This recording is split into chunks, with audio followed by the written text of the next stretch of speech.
Itu keren. Kehidupan dalam rencana Tuhan.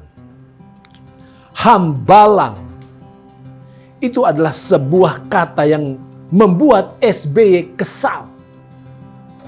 Sebenarnya itu adalah rencana besar di zamannya, yaitu mendirikan sebuah pusat pelatihan olahraga yang modern di Hambalang. 2,5 triliun rupiah dibajetkan. Tetapi proyek itu berhenti di tengah jalan karena dananya dikorupsi. Presiden SBY sangat kesal dan malu atas perbuatan orang-orang yang dia percaya dan andalkan di zamannya. Alkitab mencatat bahwa Tuhan menyesal dengan proyek besarnya. Proyek apa? Proyek planet Earth, planet bumi. Pada awalnya itu adalah sebuah proyek yang berhasil. Kitab Kejadian pasal 1 mencatat bahwa sebanyak 7 kali Tuhan mengevaluasi, melihat proyeknya dan dinyatakan baik. Bahkan setelah selesai Tuhan evaluasi kembali dan hasilnya sungguh amat baik. Tetapi Alkitab kemudian mencatat bahwa di kali berikut disebutkan bahwa Tuhan melihat atau mengevaluasi buminya itu telah menjadi tidak baik. Mengapa? Dikatakan dalam Kejadian 6 ayat 5 sampai 6. Ketika dilihat Tuhan bahwa kejahatan manusia besar di bumi dan bahwa segala kecenderungan hatinya selalu membuahkan kejahatan semata-mata, maka menyesallah Tuhan bahwa ia telah menjadikan manusia di bumi dan hal itu memilukan hatinya. Ciptaan Tuhan sesungguhnya adalah sungguh amat baik.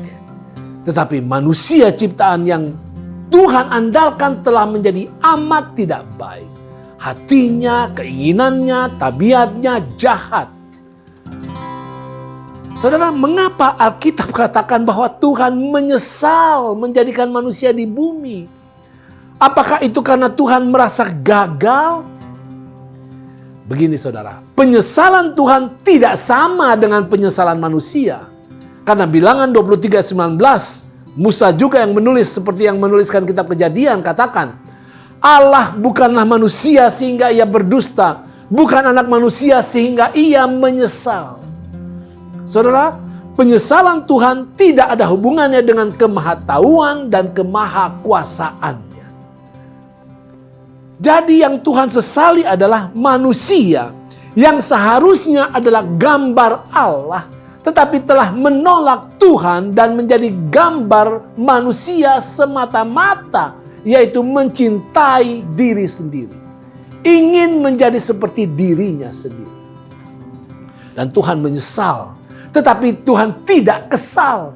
Artinya, dalam kesedihan atas penolakan manusia, oleh kasih-Nya Tuhan justru merancang penyelamatan. Bagaimana caranya? Yang pertama, Tuhan memberikan amaran kepada dunia melalui Nuh. 2 Petrus 2 ayat 5 katakan bahwa Nuh adalah bukan hanya sekedar pembangun bahtera, tetapi Nuh adalah pemberita kebenaran.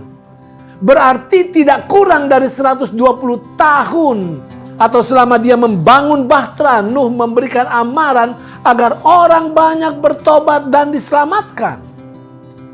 Yang kedua, Tuhan kemudian menyediakan bahtera agar bagi setiap orang yang takut akan Allah, merindukan tabiat Allah, jalan keselamatan diberikan.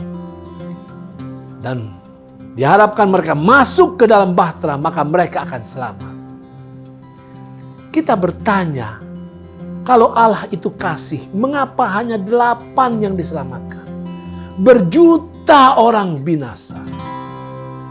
Saudara, mereka dibinasakan, dimusnahkan, bukan hanya karena mereka jahat, tetapi karena mereka menolak kehidupan.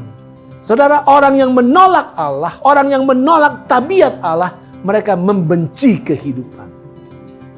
Kemusnahan adalah wujud kasih Tuhan atas pilihan mereka. Dan kasih Tuhan untuk pemeliharaan bagi orang-orang yang menyambut kasih Allah, menyukai tabiat Allah, dan menyambut kehidupan yang dari Allah. Anda bisa membaca di dalam Ulangan 30 ayat 19 dan 20. Saudara, kalau Anda perhatikan, dunia di zaman now semakin menjadi sama dengan dunia di zaman Nuh. Perang di Ukraina misalnya menunjukkan kepada kita sekarang betapa jahatnya dan kejamnya serta direndahkannya hidup manusia di zaman now. Cinta diri hanya menghasilkan sadisme, kebengisan, imoralisme, korupsi, penyimpangan seks, dan berbagai kekejian yang lain. Saudara, kita sekarang hidup di fase amarah. Tuhan mengajak kita untuk jangan menjadi sama dengan dunia. Jangan mencintai diri, jangan menjadi egois. Tetapi cintailah Tuhan dan jadilah seperti Yesus yang penuh kasih, penuh kesucian, penuh ketulusan, penuh kebenaran, suka berkorban, selalu setia, suka melayani, penuh kebaikan yang tidak pernah berhenti. Itu keren.